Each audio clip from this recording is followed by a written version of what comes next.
Bem-vindas, esta é a videoaula 3 da disciplina CEL 248, Introdução aos Estudos Linguísticos 2, oferecida pelo período remoto emergencial da Universidade Federal do Acre. Eu sou a professora doutora Michele Calil dos Santos Alves, sou professora de Linguística da UFAC, Campus Floresta. Na aula de hoje, nós vamos falar sobre os conceitos de norma. Então, primeiramente, para nós entendermos o que é norma, nós precisamos entender que nenhuma língua é homogênea. Não existe uma unidade linguística na língua, né? A língua é constituída por um conjunto de variações linguísticas, um conjunto de variedades, né? E aí muita gente acha que existe a língua pura, idealizada, e as variações, né, que são como se fossem deturpações, né, como se fossem degradações da língua, mas isso não é verdade. A língua é justamente o próprio conjunto das variedades linguísticas. Outra coisa importante que a gente deve ter em mente é que a língua não se constitui somente de propriedades linguísticas. A língua também abarca, né, questões culturais, políticas e históricas, né? Afinal de contas, a língua está inserida na sociedade, né, na cultura de um povo e também serve como um instrumento político. E aí, quando a gente diz, o português é uma língua, né, a gente tem a falsa impressão de que o português é singular, né, o português. Mas, na verdade, existe ali uma realidade plural, né? São muitas variedades, né, da mesma língua espalhadas pelo país, né, e também pelo mundo, né? Vários países falam a língua portuguesa, mas com variedades diferentes, né? E nem sempre o princípio da inteligibilidade mútua pode ser aplicado. Então, a gente costuma dizer, se duas pessoas estão se entendendo é porque elas falam a mesma língua. Nem sempre isso acontece, né? Para vocês verem como que os critérios linguísticos, né, são só mais um dos critérios, né? Então, a questão política e social é muito importante. Então, um exemplo é a língua mandarim, né? Que tem duas variedades, o chinês e o cantonês. Então, quem fala chinês, só chinês, não entende cantonês, e quem só fala cantonês não entende chinês, né? Então, é a mesma língua, mandarim, porém não tem mútua inteligibilidade entre as variedades, né? Agora, as variedades neerlandês e baixo-alemão, né, que fazem parte da língua alemã, têm mútua inteligibilidade. Então, para vocês verem como não é meramente uma questão linguística, né, mas sobretudo uma questão política, cultural, né, e social. Então, o conceito de norma, né, de norma padrão, vai surgir lá no século XV, né, na era moderna, nesse processo de fortalecimento das novas nações que estavam surgindo lá na Europa, né? E aí notou-se que existia uma diversidade linguística muito grande naquele território, né, uma heterogeneidade linguística, e aí como que um país, né, vai ser considerado uma nação soberana, né, se ele está meio fragmentado, né, cada região falando uma variedade, né, em que não necessariamente tem inteligibilidade entre elas, né, entre essas variedades. Então, surgiu o conceito de norma padrão na tentativa de unificar, né, esses estados que estavam ali tentando, vamos dizer assim, se mostrar no continente como uma nação poderosa, né?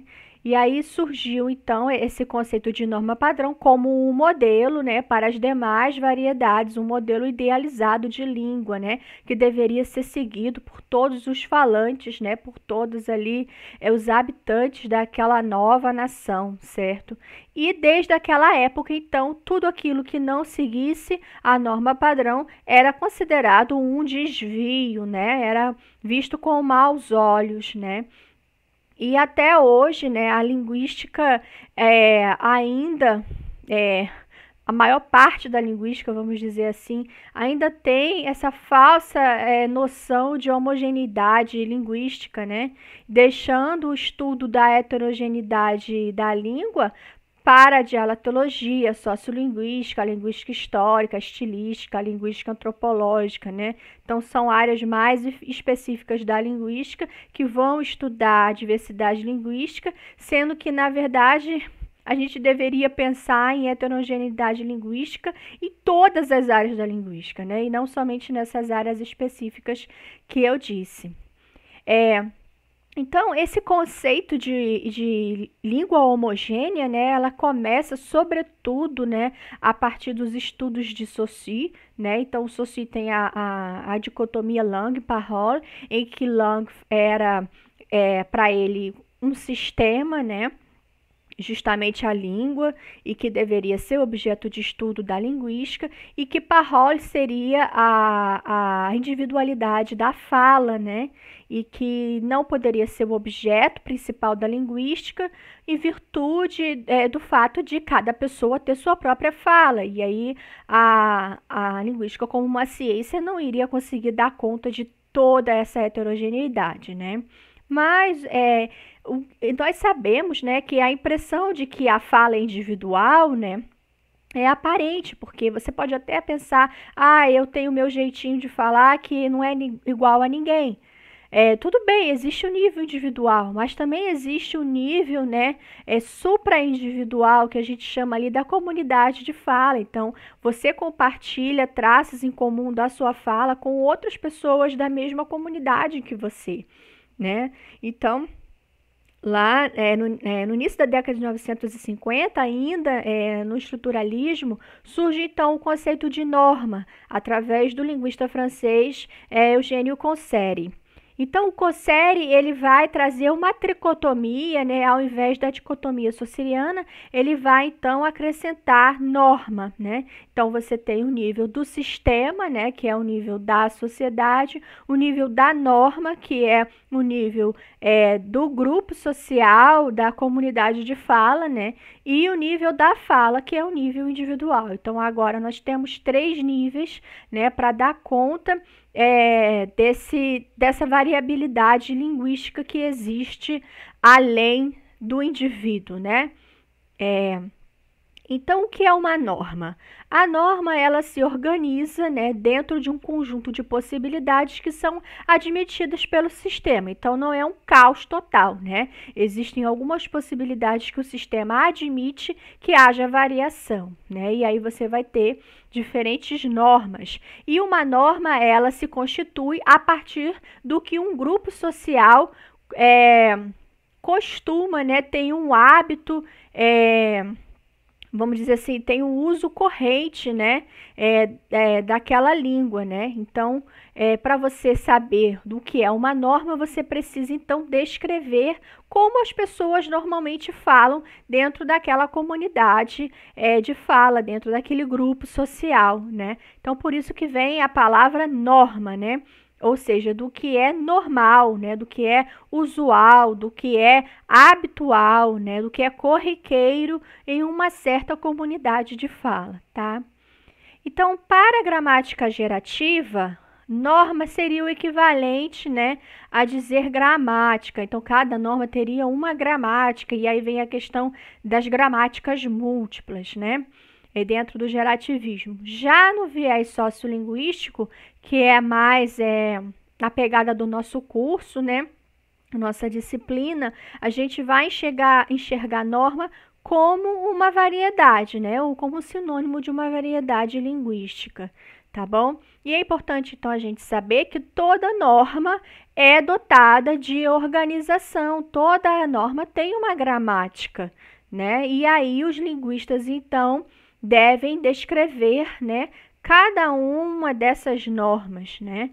E isso nos leva, então, a criticar a noção de erro na língua, né? Então, se um enunciado é capaz de ser produzido naquela norma, se ele é previsto naquela norma, ele não pode ser considerado um erro, né? Porque, afinal de contas, a gramática nem licenciaria uma frase que não fosse existente naquela norma, né? Não seria nem possível de ser capaz de pronunciarmos uma frase inexistente, né? Naquela gramática, certo? Então, não existe erro gramatical, né? O que existe é diferença entre normas, né? Então você vai condenar como erro algo que apenas é diferente do que você fala, né? Do que você normalmente fala, né? Do jeito que você normalmente fala. E aí você considera o que é diferente como erro, mas não é isso que acontece, não é assim que a linguística enxerga as diferenças que existem entre as normas linguísticas, tá? Então não existe uma norma correta e uma norma errada, todas estão corretas, né? E aí o linguista vai descrever essas diferenças, né, que existem em cada norma. Outra coisa que nós precisamos levar em conta é que todos os falantes dominam uma norma 100%, né? Então não existe um falante que fala mal a sua norma, né? Não existe isso. E todo grupo social tem sua norma, né? Faz parte da identidade daquele grupo social, né?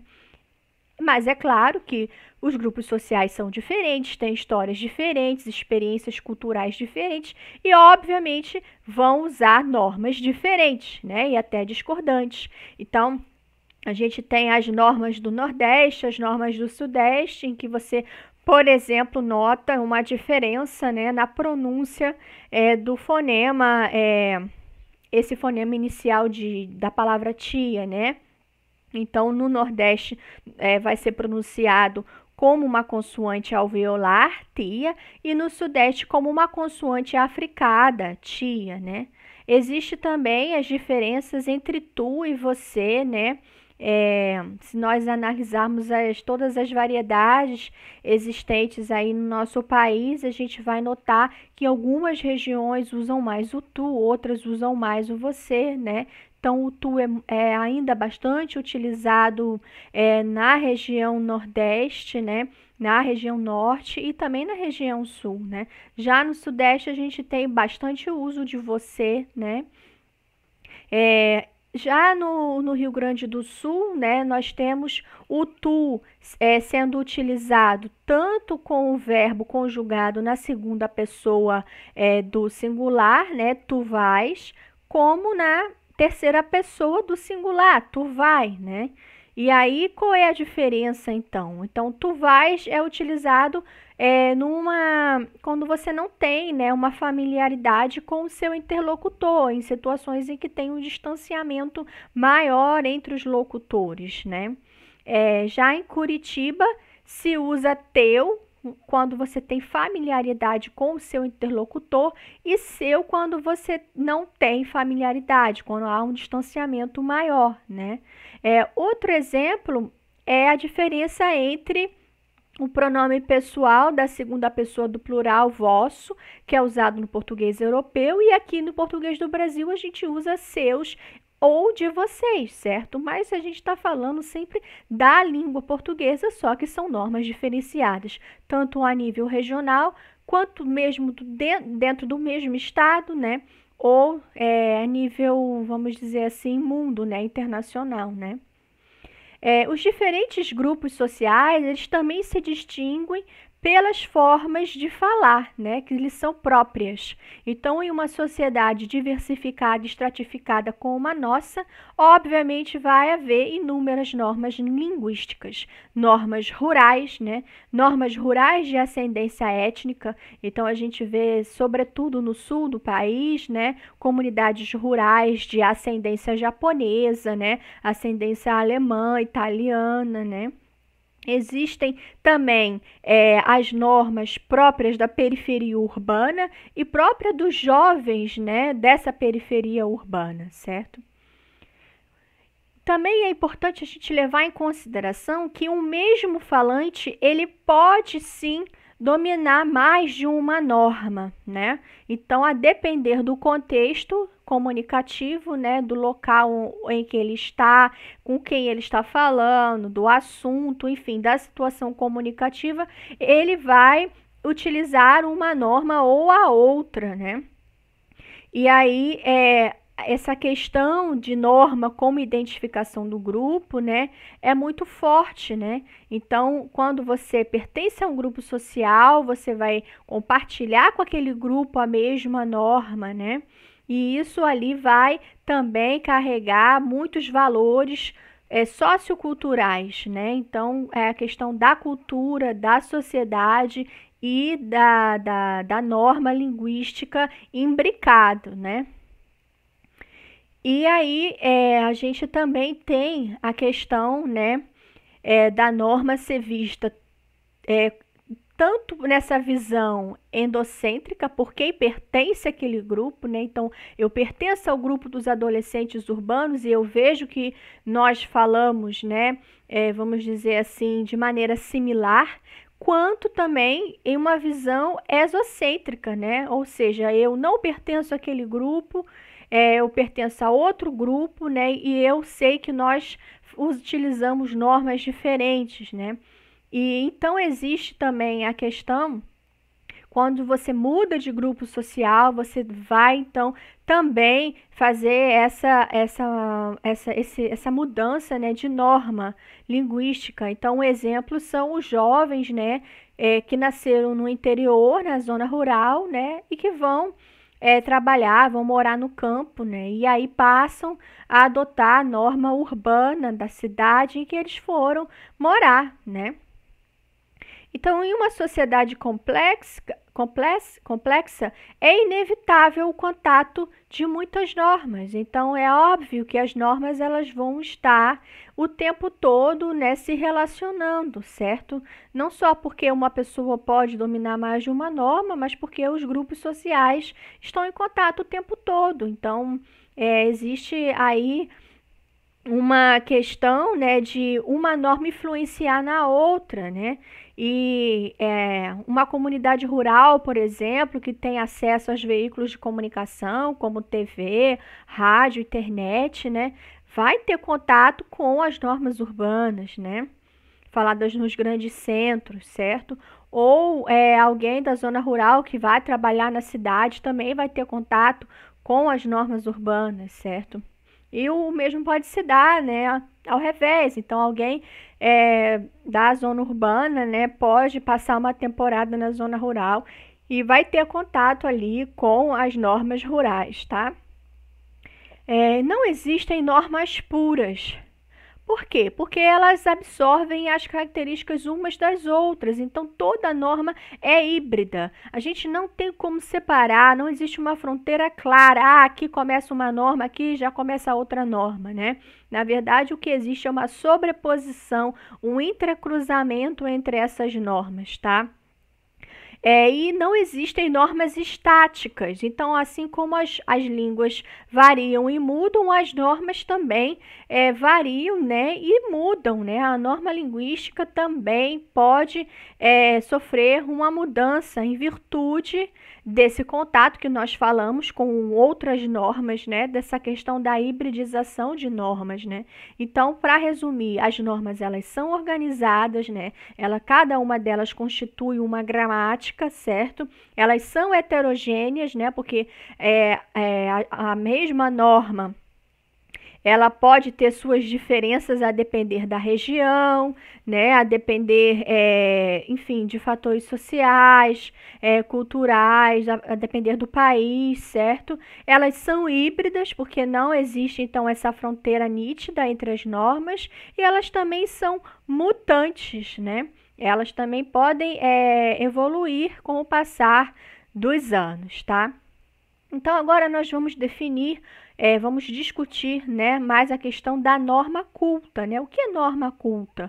Então, para nós entendermos o que é norma culta, primeiro nós precisamos entender, né, a proposta da professora Bortoni Ricardo, né, para a distribuição das variedades do português e em três contínuos, né? Então, o que é um contínuo? Um contínuo é uma gradação que vai de um extremo ao outro, né? Então, o primeiro contínuo é o contínuo rural-urbano, né? Em que de um lado você tem as normas rurais, do outro lado as normas urbanas e no meio você tem as normas rurbanas, né? Então, as normas rurbanas são aquelas das populações rurais que têm muito contato com as populações urbanas, seja através dos veículos de comunicação ou através enfim, do mercado de trabalho, que vai trabalhar alguém da zona rural, vai trabalhar na cidade, ou que mora na zona rural e vai estudar na cidade, tá? O segundo contínuo é o contínuo oralidade e letramento, então eventos mais ligados à modalidade oral, eventos mais ligados à modalidade escrita, né? E no meio temos as gradações. Então, por exemplo, uma conversa entre amigos no bar, né? Está mais perto do polo oralidade, né? Já uma palestra, né? Uma aula na universidade está mais perto do extremo letramento, porque apesar de ser uma aula, a aula é falada, né, uma palestra é falada, ela se constitui um evento de letramento porque por exemplo, o palestrante ele leu, né, um artigo, leu um texto, né, a professora, no caso eu, estudei antes de dar essa aula, né, li a aula no livro, li o capítulo, então, por mais que seja oral, é um evento de letramento, sim, né? Temos também, por último, o contínuo da monitoração estilística. Então, a gente tem situações comunicativas menos monitoradas, né? Ou seja, mais informais, e situações comunicativas mais monitoradas, ou seja, mais formais, né? Então, por exemplo, um professor, né, dando uma aula dentro da universidade é um evento mais monitorado. Agora, esse mesmo professor conversando com seus amigos, né, em uma festa, um jantar, né, com os amigos lá da universidade, é um evento menos monitorado, certo? Então, o que nós conhecemos, né, como norma culta é a interseção entre os três contínua, ou seja, né, são eventos, são situações comunicativas urbanas, né, próprias do letramento e com estilos mais monitorados. Então, isso é o que nós chamamos de norma culta. São as normas faladas pelas populações urbanas que têm muito contato com eventos de letramento e que se apropriam, em sua maioria, de situações comunicativas mais monitoradas. Já o que nós chamamos de português popular, né? O português popular brasileiro são as variedades rurais e urbanas, tá bom? Mas que têm se tornado, né, é importante dizer, cada vez mais urbanas por causa da força do êxodo rural, né? Então a gente sabe que o processo de urbanização ainda está acontecendo no Brasil, né? Então as populações rurais são cada vez menores, né, e em menos quantidade, enquanto as cidades estão crescendo absurdamente, né? Então, de acordo com o NURC, né, o projeto NURC, Norma Culta Urbana, tá? Os falantes cultos são aqueles que possuem o ensino superior completo, né? E aí, se nós formos parar para pensar, quem tem o ensino superior completo? Bem, uma parcela bem pequena da sociedade, né? Então, são 20% de falantes, né, que são considerados pelo NURC como cultos, né? Então, isso faz com que esses 20% seja a elite, né? E é uma elite altamente letrada, né? Porque vocês sabem que a universidade, né, ela vai ter ali experiências de letramento, né, muito intensas, né? E aí, o que acontece? O chamado português popular, né? Ou seja, o português popular que não vamos dizer assim, deixa de fazer parte, né, dessa elite. Essa elite ela vai fazer o uso então da norma culta, né, como nós dissemos antes, né? Então esse português popular ele vai ser enxergado assim como uma língua desprivilegiada, né? A norma culta, né, vai ter esse evento homogeneizante porque é própria da elite, né? Porque a elite faz uso dessa norma culta. Então você aí de cara já tem essa questão da escolaridade relacionada, né, à norma linguística, né? E aí a gente também tem que deixar claro que norma culta não é sinônimo de gramática normativa. Então, essa pequena parcela da população, né, que a gente vai chamar de elite altamente letrada, não vai falar igual está lá na gramática normativa, né? Obviamente que o que está na gramática normativa é uma língua artificial, ninguém vai falar daquele jeito, certo? Então, o que nós chamamos de norma culta é, na verdade, uma linguagem urbana comum, tá? Uma das características da linguagem urbana comum são os chamados erros, né, gramaticais, de acordo com a gramática normativa, tá? Então, a gramática normativa, como eu disse, né, é um construto bem artificial, né? Ninguém fala daquele jeito e até ouso dizer que ninguém escreve daquele jeito, né? Então, é uma gramática que tem vários problemas, né, de descrição. Então, por exemplo, é uma gramática que confunde traços graduais e traços descontínuos. Então, existem propriedades hoje, né, que estão presentes na fala de todos os falantes, né, e que a gramática normativa considera, né, como erros, sendo que Bortone Ricardo vai chamar então de traços graduais, que são essas propriedades que estão presentes em todas as normas, inclusive a linguagem urbana culta, inclusive a norma culta, né? Já os traços descontínuos são próprios dos falares rurais, né? Das normas rurais, tá? E a gramática normativa, então, vai tratar esses dois traços, né, tanto os descontínuos quanto os graduais, como a mesma coisa, erro gramatical e pronto, acabou, né? E sem fazer essa distinção qualitativa, né, entre esses traços linguísticos, tá bom? Então, a elite, né, conservadora, né, lá no início, né, especialmente no século XIX, tinha o desejo de se parecer muito, né, com Portugal, né, de se parecer cada vez mais com a Europa, né, civilizada.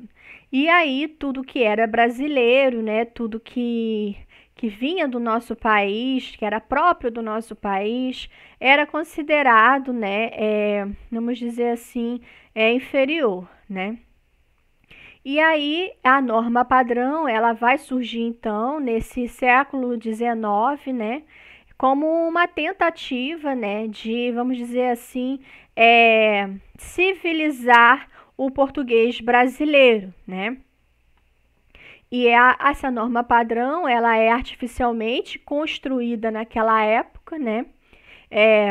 Baseada, né, na fala de falantes cultos, né, em situações mais monitoradas, né, e que tudo aquilo que fosse desviante, né, dessa norma era considerada como um erro gramatical, né. Mas nós sabemos que essa tentativa de homogeneizar a língua, né, que no Brasil começa lá no século XIX, não deu certo, né? Então a língua, ela é um organismo vivo, você não tem como botar rédeas na língua e dizer o que as pessoas devem ou não falar, né? Então, apesar de tudo, ainda existe variação linguística, óbvio, né? No nosso país, tá? E aí vamos então a alguns exemplos, né, de traços linguísticos que são próprios, né, da norma culta, né, mas que são considerados como erros pela gramática normativa, né? Então, por exemplo, você tem assistir o jogo, né? Então, os falantes de todas as normas, inclusive a norma culta, vão falar, assistir o jogo e não assistir ao jogo, apesar da gramática normativa condenar essa regência de como transitivo direto, tá?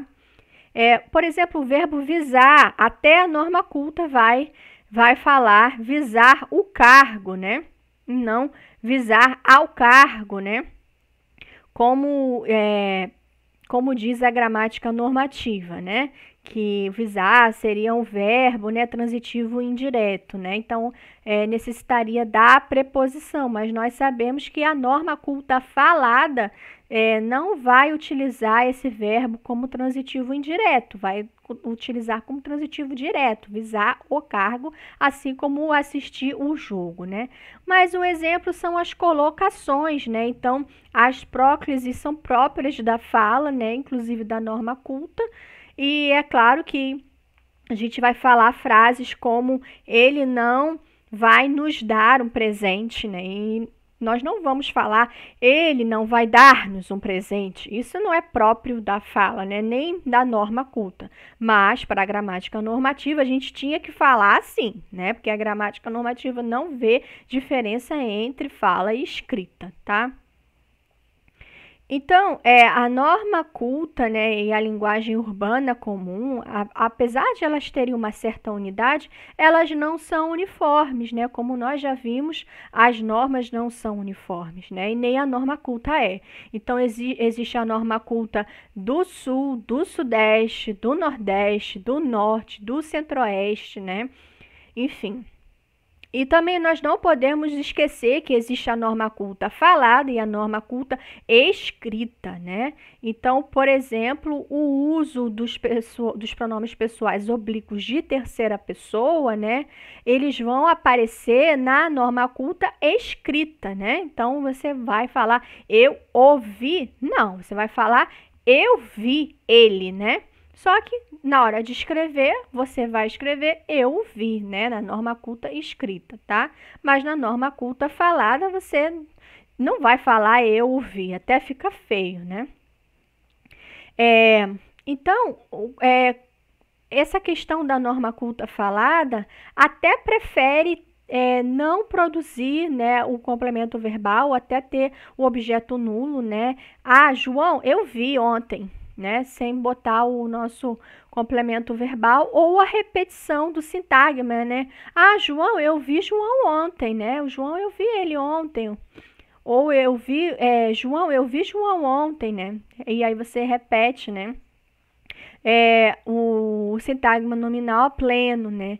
E é importante dizer que o uso do pronome reto, né, em frases como eu vi ele, né, já acontecia no período arcaico da língua portuguesa e está presente em textos de autores consagrados como a Clarice Lispector e Luiz Fernando Veríssimo, né? Então, por que vamos condenar, né, o uso do pronome pleno como objeto direto, né? Se os nossos escritores estão usando em suas obras, tá?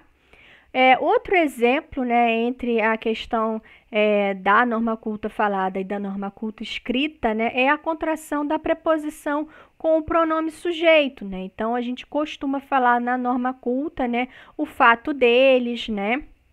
Mas na norma culta escrita, nós geralmente falamos, né, o fato de eles, né?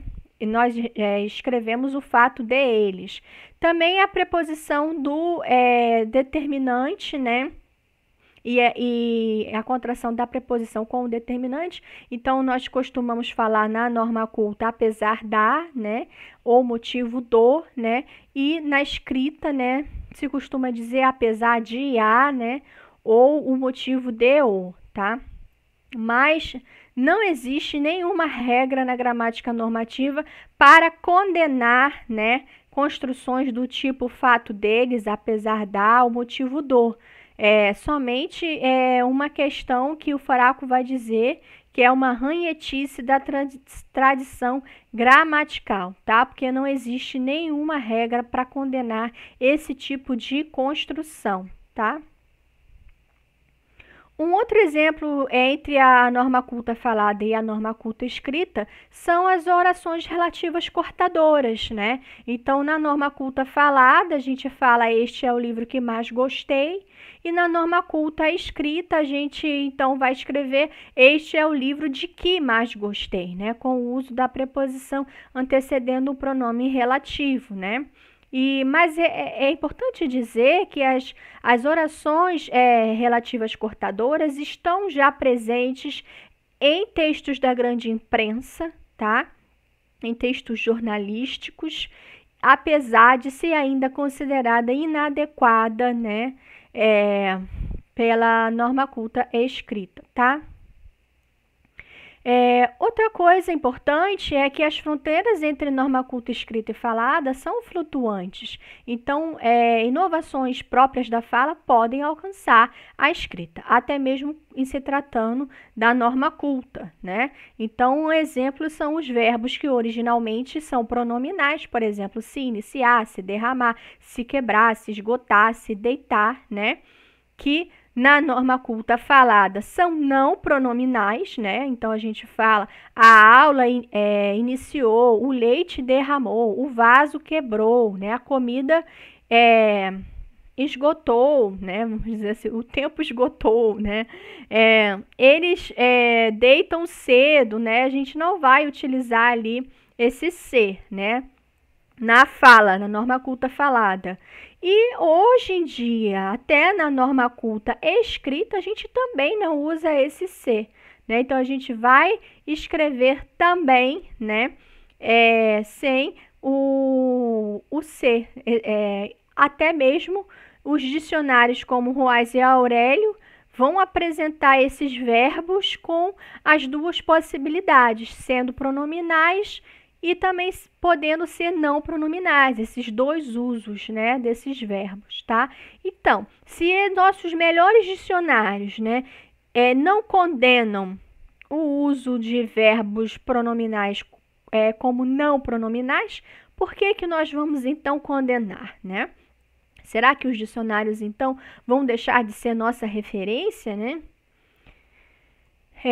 Agora a gente vai criticar um pouquinho, né, o termo culta, né?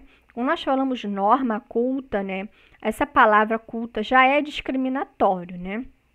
Então, todo mundo que não fala norma culta é inculto, é ignorante, não tem cultura, não sabe falar, fala errado. Obviamente que não, né? Porque não existe um grupo social sem cultura, né? Quando a gente diz norma culta, fulano fala norma culta, não é que quem não fala não é culto, né? Não é isso. O que a gente diz com culta significa que está se referindo à cultura da escrita, né? A cultura do letramento. Então, os usuários da norma culta fazem uso da cultura da escrita, né? Com mais intensidade do que os usuários das outras normas, né? Mas isso não significa que as outras normas não tenham cultura, né? Não tem nada a ver, certo? Isso é importante deixar claro, tá?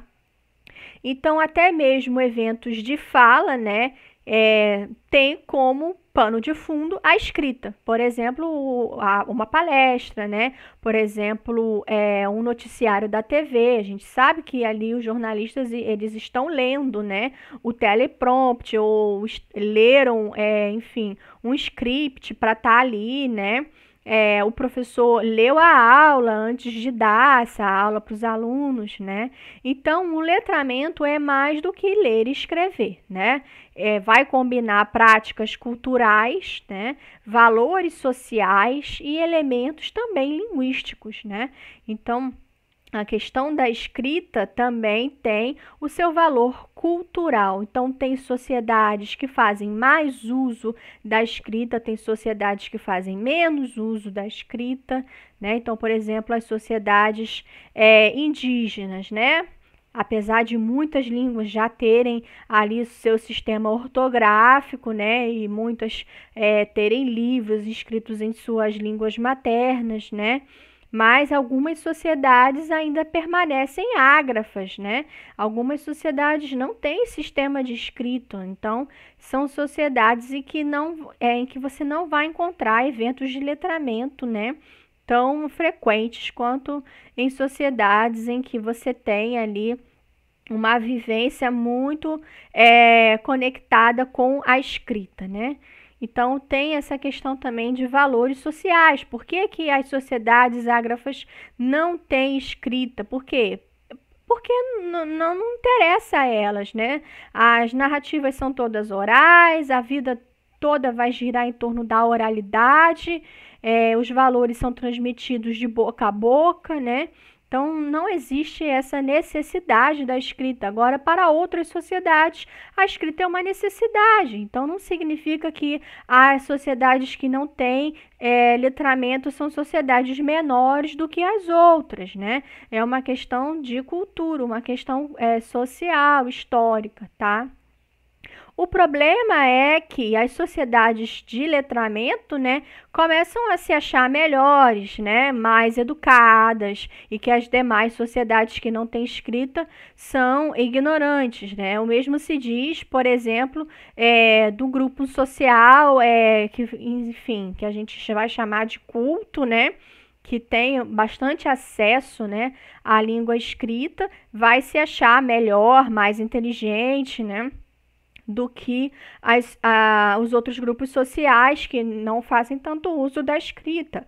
Na verdade, como a gente já disse aqui, todo grupo social tem sua cultura. Acontece que as culturas são diferentes, tem culturas letradas e culturas não letradas, né? Mas isso não significa que uma cultura é melhor do que a outra, né? Mas o problema todo é que a elite, então, se apropriou da escrita, e a gente sabe que num passado, até hoje, não muito distante, né? As pessoas de baixa renda não tinham acesso à escola, né? Vamos dizer assim, quem ia para a escola aprender a ler e escrever eram os ricos, né? Os filhos das pessoas que tinham dinheiro, poder aquisitivo, os brancos, né? Então, a escrita realmente se tornou um instrumento de poder, né? Um instrumento simbólico, né? De poder, certo? Mas a gente tem que deixar claro que na verdade, esse valor ele foi construído socialmente, mas ele não tem um valor intrínseco, né? O fato de você ler mais não faz de você uma pessoa, vamos dizer assim, melhor do que a outra que é analfabeto, né? Não existe isso. O problema é que socialmente construiu-se, né, esse mito, né? E aí quando o projeto NUR, que vai considerar os falantes cultos apenas aqueles que têm ensino superior, né, a gente vai deixar de levar em consideração que hoje em dia aqueles que terminaram o ensino médio também são indivíduos letrados, né? Você terminar o ensino médio também significa que você teve um contato ali mais intenso com a escrita, né? Do que a educação básica, por exemplo, né? Então, o professor Faraco, ele vai então dizer que seria melhor que se considerasse como falante culto aqueles que tivessem pelo menos o ensino médio completo, certo? Mas do mesmo jeito, é uma pequena parcela da população, vamos dizer, um pouco maior, né, do que 20%, agora seriam 39%, né? Mas que ainda vamos dizer assim, uma realidade para poucos, né? Então, a linguagem urbana comum ainda está restrita a poucos. Mesmo você considerando os falantes da norma culta aqueles que concluíram o ensino médio, né? E ainda assim, então, ela funciona, a norma culta funciona como um fator de discriminação social, cultural e econômica.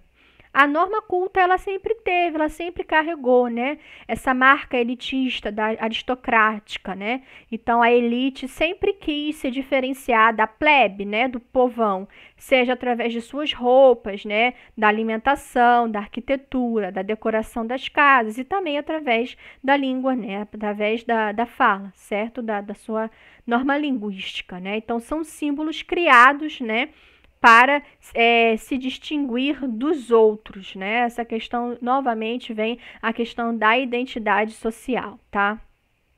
Porém, nós sabemos que, graças a Deus, a sociedade evoluiu, né? Então, cada vez mais, vamos dizer assim, o abismo social está diminuindo, apesar de no Brasil a gente ter a desigualdade social muito grande, né? Mas a gente não pode dizer que nada mudou, né? A gente tem sim um processo de democratização, né? Em todas as esferas. Então, a gente vê as cidades crescendo muito, né? Então, cada vez mais. As pessoas vão ter acesso a escolas, né, a veículos de comunicação, uma qualidade de vida melhor, né? A questão também da cidadania, né, muito importante. Então, antes, quem votava eram os homens, né, ricos, brancos, né, filhos de pessoas importantes, né, da aristocracia da sociedade. E hoje a gente tem aí o voto universal, já é um avanço, né?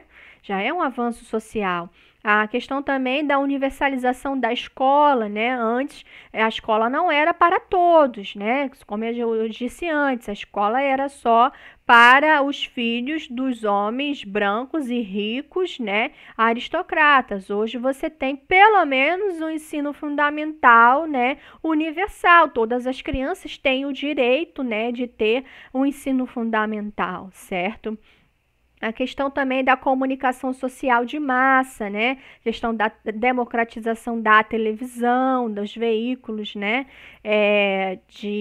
Da internet, né? Óbvio que nem todo mundo tem acesso à internet, mas já melhorou muito, né? Antes a internet era coisa para gente muito, muito rica, né? Hoje em dia você pode ter o acesso à internet pagando um pouco menos, né?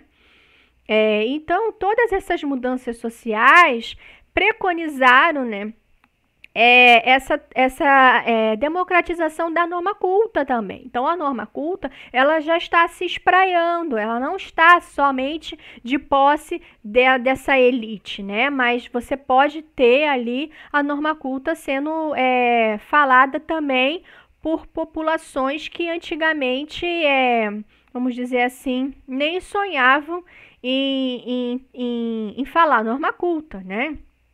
Então, por exemplo, filhos de pessoas das zonas rurais, né, que hoje vão para as cidades estudar, fazer universidade, né, enfim, trabalhar, né, e a questão da mobilidade social aumentou muito, né, então cada vez mais as pessoas estão tendo mais escolaridade, né, e isso faz com que se tornem também falantes de norma culta, tá?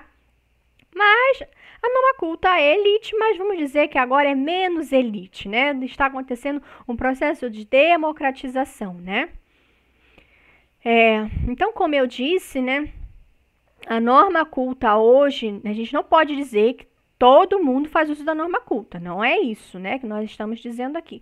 Nós estamos dizendo que a norma culta, ela está ampliando o seu uso social, né? E isso apesar de tudo, né? Então, a gente sabe que a educação ainda tem muito a melhorar, né? A gente só universalizou a educação do ensino fundamental, a educação básica, o ensino médio não é universal ainda, né? A gente sabe que a educação brasileira é de baixíssima qualidade, né? As questões da gramática tradicional ainda atrapalham muito, né, nas escolas, a questão do certo, do errado, né, que fulano fala certo, fulano fala errado, a questão do preconceito linguístico, isso nos atrapalha demais, né? Então, essa questão também do espírito aristocrático, né, da norma lusitana, ainda está presente, né, no nosso inconsciente, né, de que Portugal é o dono da língua, né? E aí nós somos meros colônia, né? Somos uma mera colônia de Portugal, né? E que o português de Portugal é melhor, mais bonito que o português do Brasil, né? Então, muitas coisas ainda a gente precisa superar, né? Superar para que a gente tenha, então, uma realidade linguística, vamos dizer assim, mais democrática, né? Que a norma culta não seja um instrumento de poder para humilhar as pessoas, como tem sido nos últimos séculos, né? Então, a democratização da norma culta, ela só vai então acontecer quando a gente universalizar a educação básica, né? Quando a gente então oferecer uma educação de qualidade para vencer o analfabetismo funcional. Então, são 38%, né, dos brasileiros que são analfabetos funcionais, ou seja, sabem ler, sabem escrever, mas não sabem interpretar, né, o que leem, certo? Isso é um problema muito sério, porque isso significa que 40% das pessoas são massa de manobra, né? São pessoas que não conseguem, vamos dizer assim, ter um pensamento crítico, ler algo e entender e compreender e dialogar e fica sempre sendo manipulado, especialmente pelos políticos corruptos, né? E aí, quando nós, então, vencermos essas dificuldades, sobretudo na educação, com certeza a gente vai ter uma realidade linguística mais igual, né? Então, a democratização da norma culta será uma consequência da superação desses problemas sociais e educacionais, tá?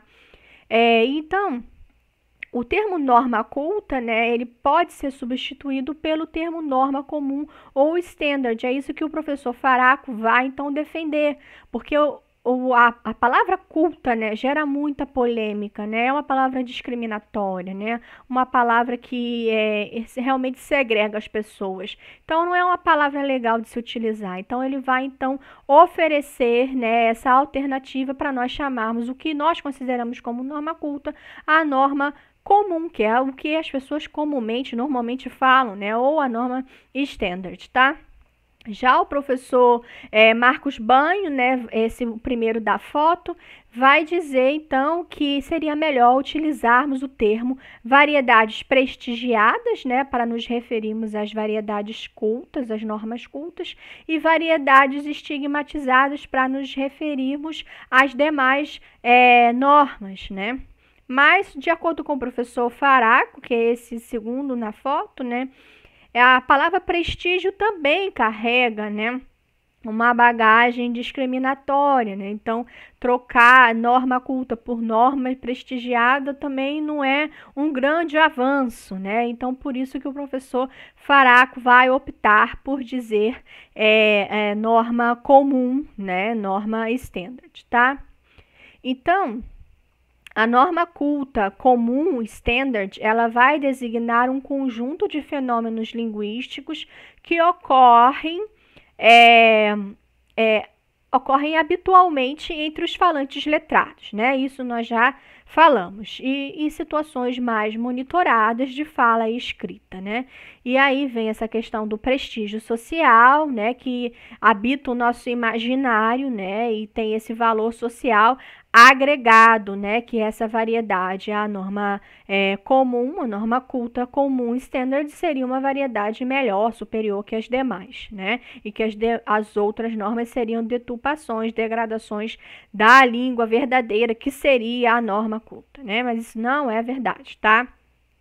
Porque nós sabemos que todas as línguas mudam, né, e isso não faz com que a língua morra, né, essa questão de que a língua vai nascer, vai se desenvolver e vai morrer é uma noção antiga, né? Bem antiga, lá do iniciozinho lá da linguística, né? Do estudioso Schleicher, né? E aí a gente deve tomar bastante cuidado, né? Com essa noção de comparar a língua como se faz nas ciências naturais, né? Que as espécies então vão desaparecer, né? Que as espécies vão, vamos dizer assim, entrar em extinção, né? Na verdade, as línguas que não são mais faladas, né? Elas podem ainda sobreviver, elas podem ser resgatadas, o que acontece, elas podem ser revitalizadas, né? Então, muitas línguas indígenas que se achava que tinha morrido estão sendo revitalizadas, né?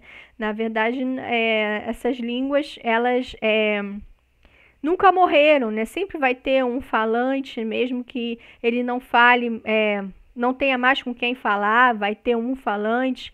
E mesmo se todos os falantes tiverem morrido, os linguistas podem sim trazer essa língua de novo, né, à tona. É um trabalho muito bonito que os linguistas têm feito também aqui no Brasil, sobretudo com as línguas indígenas nordestinas, né, lá faladas no Nordeste, tá?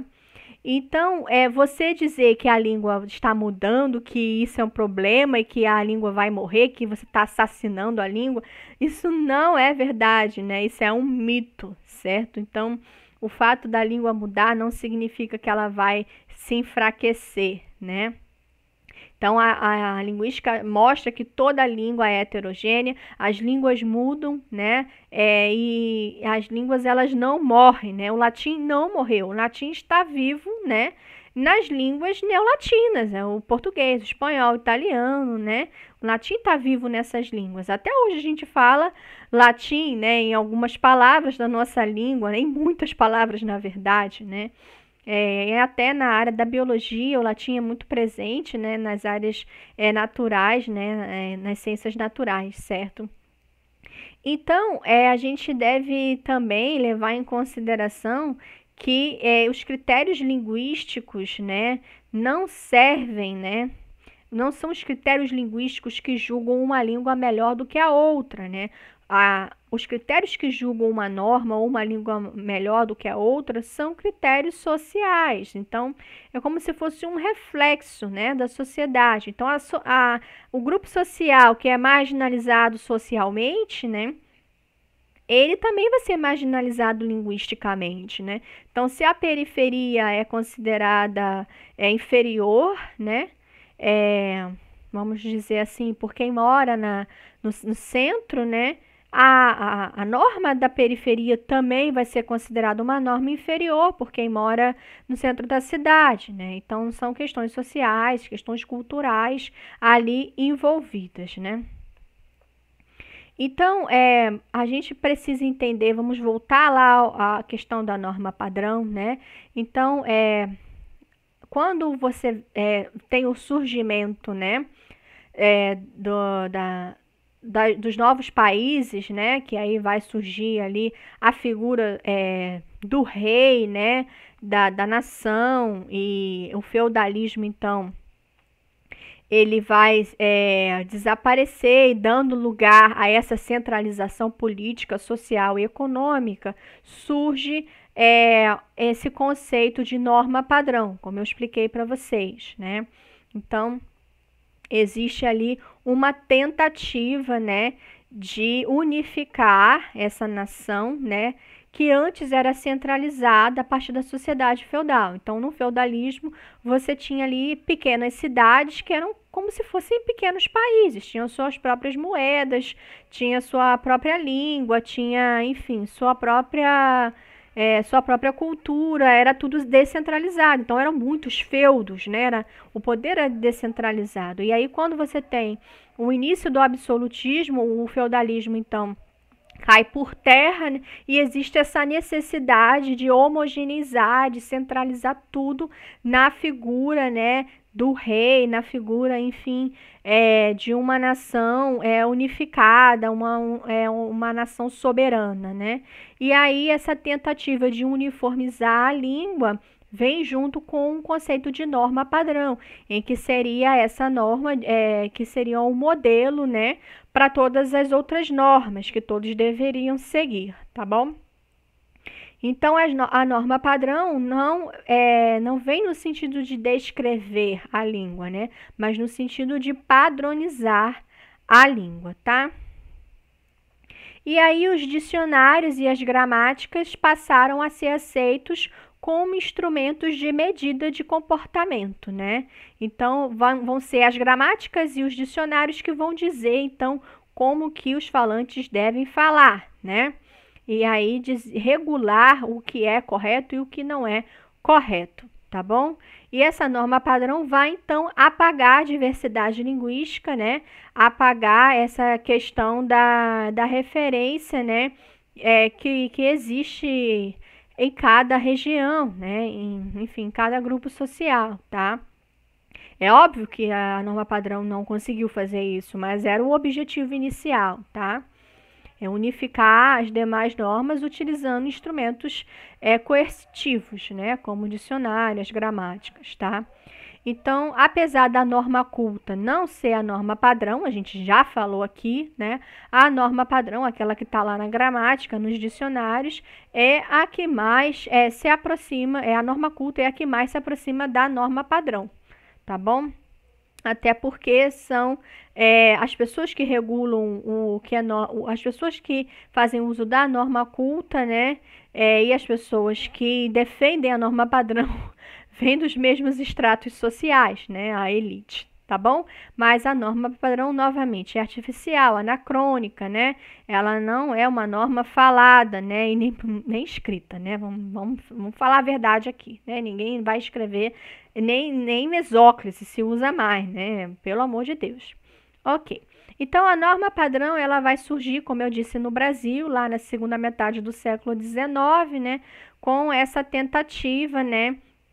De fazer com que o Brasil se parecesse mais, né, com um país europeu, tá? E aí, ao contrário do que muita gente pensa, a norma padrão brasileira não foi inspirada na língua de Portugal. Até porque lá em Portugal também existem muitas variedades linguísticas. A norma padrão ela foi construída, né, artificialmente pela elite letrada conservadora do Brasil.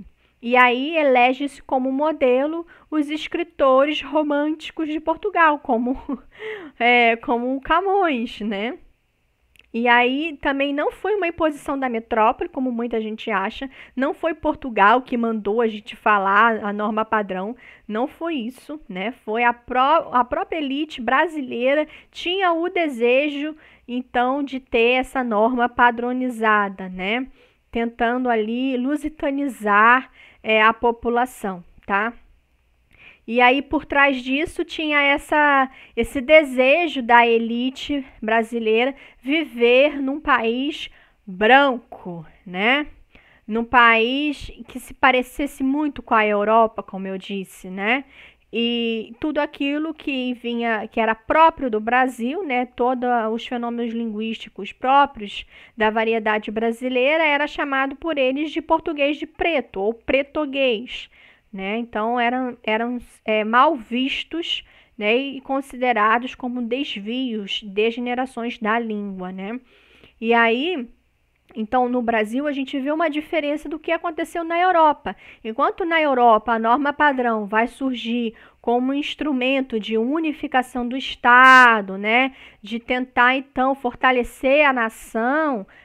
Aqui no Brasil, a norma padrão ela surge com outro objetivo, né? O objetivo não era unificar o país, até porque o país já estava independente de Portugal há muito tempo, né? Então, no final do século XIX, o Brasil já era independente há muitos anos, né? Então, na verdade, a norma padrão vai surgir no Brasil como uma tentativa, né, de você ali segregar as pessoas e você, vamos dizer assim, subir no pedestal, né, e dizer que você é melhor do que as classes populares, tá? Então, o objetivo real do surgimento da nova padrão no Brasil é combater as variedades indígenas, as variedades faladas pela população negra, né? As variedades faladas pela população mais pobre, né? De brasileiros, certo? E então, essa tentativa de purificar a língua, né, que a gente vai chamar então de nascimento da norma padrão, ela vai ser totalmente discriminatória, né? E isso é, inclusive, crítica que os escritores modernistas vão fazer, né, lá no início do século XX, né? Então eles vão dizer, não, nós não temos que nossa língua é própria do Brasil, né? A gente não tem que imitar Portugal, né? Então esse projeto, né, de padronizar a língua, obviamente fracassou, né? Porque, como eu disse antes, não tem como você controlar a língua, né? A língua é um organismo vivo, né? Não tem como você botar rédea na língua e dizer o que as pessoas têm que dizer, né? Como as pessoas devem dizer.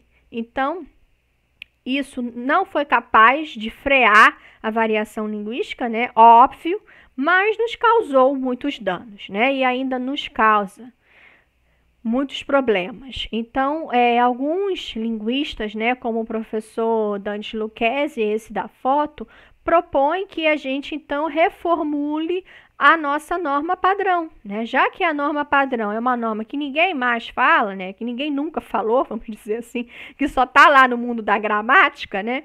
Vamos então fazer uma atualização da norma padrão de modo que ela se torne mais parecida com o que nós conhecemos como norma culta, né? Mas o professor Faraco vai então questionar, né? Será que nós precisamos mesmo de uma norma padrão em pleno século XXI? Né?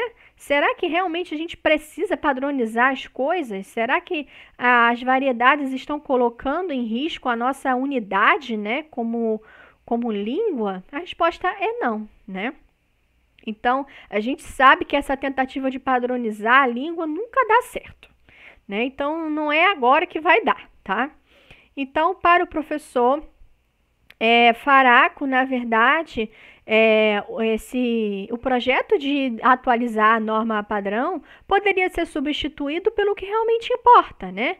Que é, então, descrever as variedades que não são cultas, né? Descrever as demais variedades e também descrever as variedades cultas, né, faladas e escritas, né, também. E combater, né, a questão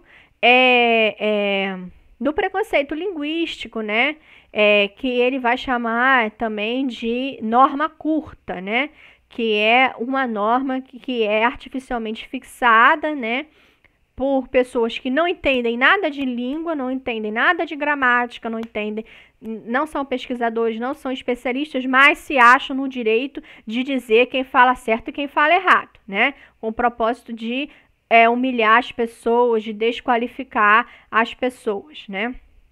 Então, o professor Faraco vai defender, então, que aconteça essas duas coisas. Descrever e difundir todas as variedades, todas as normas, inclusive a norma culta, né? Falada e escrita, e combater a norma curta, que para ele é a miséria, né? A norma padrão, ela já houve uma tentativa, né, de se padronizar novamente a norma padrão. Então, isso aconteceu lá na década de 30 até 1950. Então, houve uma tentativa, por exemplo, de padronizar a pronúncia, né? E aí queriam que a pronúncia do Rio de Janeiro fosse considerada a pronúncia padrão para o teatro, canto e os meios de comunicação social, né? Claro que isso não aconteceu, ainda bem, né? Então, nós estamos muito bem sem tentar, nós não precisamos de mais uma norma padrão, estamos muito bem sem uma norma padrão na pronúncia, né? Até porque a gente nem precisa de norma para isso, né? A gente, enfim, já foi definida, né? A pronúncia preferencial, que você já sabe qual é, né? A pronúncia do Sudeste, né? A pronúncia do Sudeste é a pronúncia, vamos dizer assim, padrão dos veículos de comunicação do Rio de Janeiro e São Paulo, né? Então, raramente você vê algum nordestino apresentando um jornal nacional, né? Por exemplo, certo? E as normas, por exemplo, do Norte e do Nordeste aparecem em novelas e sempre são bastante estigmatizadas, né? Objeto de piada, né? Para, enfim, estigmatizar alguns personagens, né? E você vê que não é uma coisa que está ali melhorando, democratizando, né, as normas linguísticas, mas cada vez mais segregando, né? Então, geralmente são pessoas que fazem papéis cômicos, né? Que vão fazer uso dessas normas que o professor Banho vão dizer que são as menos prestigiadas, né? E aí, então a pergunta vem, se nós não precisamos de uma norma padrão na fala, né? Será que nós precisamos de uma norma padrão na escrita? Óbvio que não, né? Já existe o vocabulário ortográfico, né? Já existe ali a questão do novo acordo ortográfico, né? E para sintaxe, será então que a gente precisa regulamentar os fenômenos sintáticos, né? A resposta também é não, né? Então, a norma padrão nunca vai ser a solução para os nossos problemas, né? A gente vai repetir os erros que nós cometemos no século XIX, tá? Então, vamos deixar que as variedades cultas, né, comuns, standard, sejam as nossas referências, tá bom? E não precisa, então, atualizar a norma padrão nenhuma. Vamos deixar do jeito que está, porque se mexer pode até piorar, né? Esse que é o pensamento, né? Essa que é a moral da história, né? E é claro que algumas coisas já melhoraram muito. Então, vamos falar um pouquinho da questão da norma gramatical, né? Então, num passado não muito distante, né? A norma gramatical era muito mais conservadora. Hoje em dia, por exemplo, já se admite próclise, né? Então, antes não se admitia próclise em hipótese alguma, era tudo ênclise, como era lá, como é em Portugal, né? Hoje em dia já se fala de próclise na gramática, então já é um avanço. E aí a gramática criou essa regra de que existem palavras que atraem os pronomes, né? E que então, nesses casos, a próclise é obrigatória, né? Então a gramática teve que criar uma regra para justificar a variação linguística. Enfim, né? Então, os bons gramáticos hoje já não insistem na defesa categórica da norma padrão do século XIX, né? Então, já é um avanço nessa questão, né, do conservadorismo, porém, né, ainda existem muitos excessos e caprichos nas gramáticas, tá? Muitos dicionários contemporâneos também se abriram, né, para, vamos dizer assim, ficarem menos conservadores, né, e admitirem usos da norma culta falada, por exemplo, né, e usos que se manifestam na literatura dos nossos escritores atuais, de textos da grande imprensa hoje em dia e da produção universitária, né.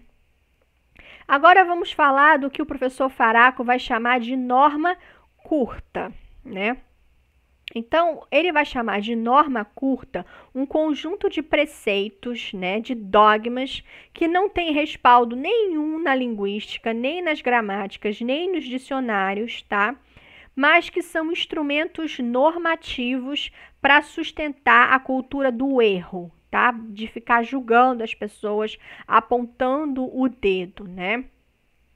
Então, o objetivo da norma curta é constranger, humilhar e prejudicar as pessoas, né? Então, a norma curta, ela é grosseira, né? Ela é bem rasteira, ela não tem um fundo científico, linguístico, né? E ela se baseia em um purismo exacerbado, né? Que nem existe mais, que, enfim, é a miséria da gramática, vamos dizer assim, a pior coisa que pode existir, é pior que ela vem assim como filho do preconceito linguístico, né? A filha do preconceito linguístico, a norma culta. A nossa norma curta, ela vai ser, então, território da inflexibilidade, das afirmações categóricas, do certo e errado absoluto, né? Das condenações raivosas e grosseiras e vulgares, tá? Então, muitas pessoas sofrem constrangimentos públicos discriminatórios, são humilhadas, recriminadas em público, né? Perdem pontos em exames, têm sua classificação prejudicada, né? Pelo simples fato de usar uma forma que a outra pessoa acha que é errada, tá? Então, apesar de bons dicionários e boas gramáticas já aceitarem esse uso, algumas pessoas, alguns intelectuais, alguns professores, infelizmente, ainda têm feito uso da norma curta, julgando esses usos incorretamente, dizendo que são desvios, né? E aí vem também jornalistas, né, revisores, tá? Manuais de redação, professores de cursinho, elaboradores de concursos públicos, são algumas das pessoas que fazem uso da norma curta, tá? Então, vamos ver aqui um exemplo. Teve um caso, né?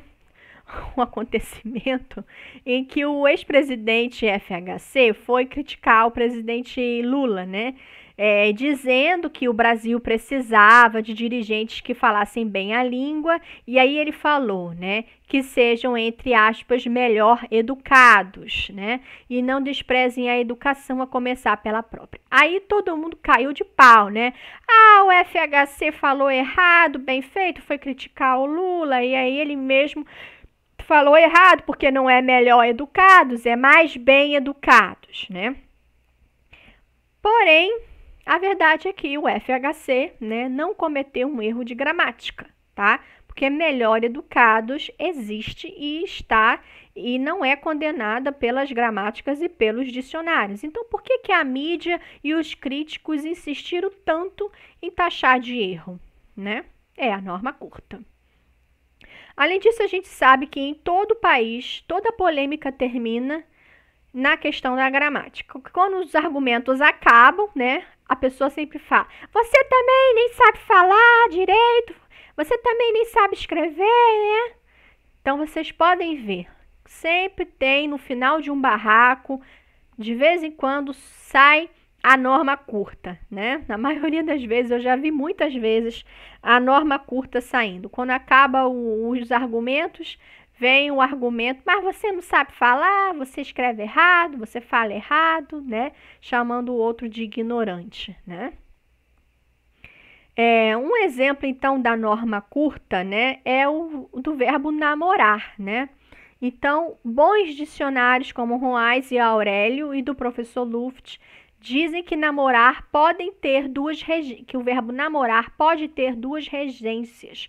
Pode ser utilizado como transitivo direto, Maria namora João, ou indireto, Maria namora com João, tá? Inclusive, em vários livros de escritores modernos, você vai encontrar o verbo sendo utilizado como transitivo direto. Porém, né, muita gente ainda considera o uso do verbo namorar como transitivo indireto, né? Maria namora com João, como errado, né? Insistem ainda em dizer, né, que não se admite a regência do verbo como transitivo indireto, né? Apesar dos dicionários e das gramáticas afirmarem, né, que pode haver sim os dois usos, né? E não tem problema nenhum. Outra coisa que a gente deve levar em consideração é que nós não podemos confundir preferência com obrigatoriedade, né? Então, o fato de alguém ser conservador não quer dizer que você tem o direito de condenar as formas mais inovadoras da língua, né? Especialmente se elas já estão sendo acolhidas pelos bons dicionários e as boas gramáticas, né? Então, um exemplo é o verbo que nós já vimos, né? O verbo assistir, né? Que originalmente é tratado como um verbo transitivo indireto, mas que na norma culta, né, se utiliza como um verbo transitivo direto, né? E aí isso está presente também na escrita, né? Enfim, em algumas escritas isso também já está presente, né? E se o dicionário do professor Celso Luft está dizendo que é possível você ter esses dois usos, né? Então, por que a gente vai condenar quem fala assistir o jogo ou quem escreve assistir o jogo, né? É a norma curta novamente, né? Um outro exemplo é o verbo implicar, né? Então, quando você diz implicar no sentido de ter uma consequência, acarretar, originalmente é um verbo transitivo direto, né? Então, implicar algo, né? Porém, esse verbo também já está se tornando um transitivo indireto no uso culto, né? E aí isso também já está registrado na gramática do professor Rocha Lima lá desde 1950 e também no dicionário do professor Celso Luft, né? Mas uma jornalista lá em 2007, né, essa daí da foto, cismou que implicar em é um erro gramatical e aí condenou o pobre do ministro que falou implicar em uma reunião pública. Então, novamente, é a norma curta fazendo, aprontando, né, por aí e fazendo estragos, né? E aí não são poucos os casos em que as próprias gramáticas puristas entram em contradição. Então, por exemplo, falar ao telefone e falar no telefone. Então, o Manual de Redação e Estilo do Estado de São Paulo diz que o correto é falar ao telefone. Porém, a gramática metódica disse que o correto é falar no telefone, porque falar ao telefone é um galicismo, né? Tá imitando aí o inglês, tá? Então, enfim, cada gramática diz uma coisa, né? Então, é a norma curta, nem ela mesma se entende, tá? E é importante a gente dizer que não existe uma autoridade suprema na língua, né? Não são os linguistas que vão dizer o que é certo e o que é errado, não são os acadêmicos lá da Academia Brasileira de Letras, né? Não existe um Supremo Tribunal Federal Linguístico, né? Ninguém tem o direito de ditar regras de como outra pessoa deve falar ou não deve falar, muito menos ficar humilhando e execrando as pessoas, né? Mas o fato é que muitos intelectuais, muitos jornalistas, muitos políticos, né, sobem nesse pedestal para poder ficar fazendo uso da norma curta, né? Esse autoritarismo linguístico, então, só nos prejudica, causando um constrangimento, né, um trauma nas pessoas e, enfim, bloqueando o acesso social da língua, né, gerando uma insegurança geral, né, especialmente nas crianças. Então, o que nós temos que fazer? O professor Faraco vai dar, então, 3 dicas. A primeira coisa, né, sempre considerar o uso, né, o uso sempre é soberano. Se você quer saber como deve se falar, observe como as pessoas à sua volta estão falando, né? A segunda coisa, se tiver um conflito entre uma gramática e outra, você então vai escolher como falante o uso que lhe parecer melhor, tá? E a terceira dica é, nunca faça uso da norma curta, né? Então, a norma curta deve ser sempre evitada. Então, se tiver um conflito entre norma curta e a norma gramatical, por mais que a norma gramatical seja horrível, opte pela norma gramatical. Então, se lá nos dicionários está dizendo que existem 2 possibilidades de uso, né? Você então não vai acreditar naquele jornalista ou naquela pessoa que não entende nada de linguística que cismou que alguma coisa está errada, né? Então não é a norma curta que você vai acreditar. Prefira então a norma gramatical, se for esse o caso, né? Então, com essas 3 dicas, de acordo com o professor Faraco, nós estaremos então construindo e consolidando uma cultura linguística realista, positiva e equilibrada, que dê sustentação adequada ao ensino e à difusão das práticas da cultura escrita e da norma culta comum standard, né? A gente vai estar aí democratizando a nossa norma culta, a nossa norma comum standard e fazendo com que as pessoas tenham mais direitos sociais através da língua. Então é isso, vamos ficar por aqui. Esse é o final da nossa aula e até a próxima. Grande abraço!